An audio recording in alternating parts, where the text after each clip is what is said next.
Welcome to Blizzard Fire. We hope this video helps fire up your solution. In this video, I will explain how to make pesto using Joshua Weissman's updated method. We'll focus on achieving a vibrant green color and incredible flavor. First, gather your high-quality ingredients, ensuring your basil is fresh and bright. The key to a superior pesto lies in the freshness and preparation of each component. We'll walk through each step to ensure your pesto is perfect every time. Let's dive into the essential ingredients for this amazing pesto.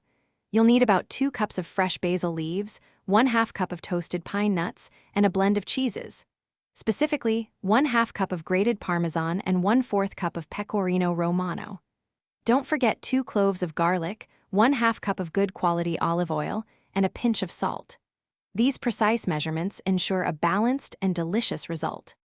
Now for the blending process, which is crucial for texture. Start by adding your garlic, toasted pine nuts, and cheeses to a food processor. Pulse these together until finely chopped. Next, add your fresh basil leaves and pulse briefly until they are just combined, avoiding overprocessing.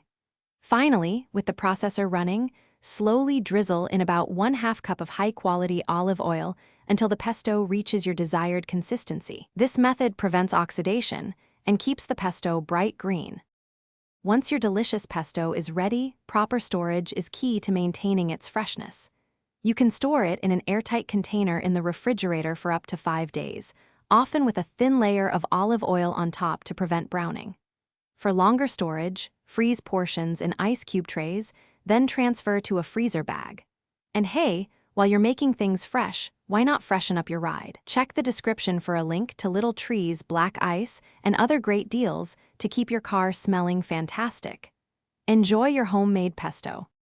Thanks for watching. If you found this helpful, don't forget to like and subscribe.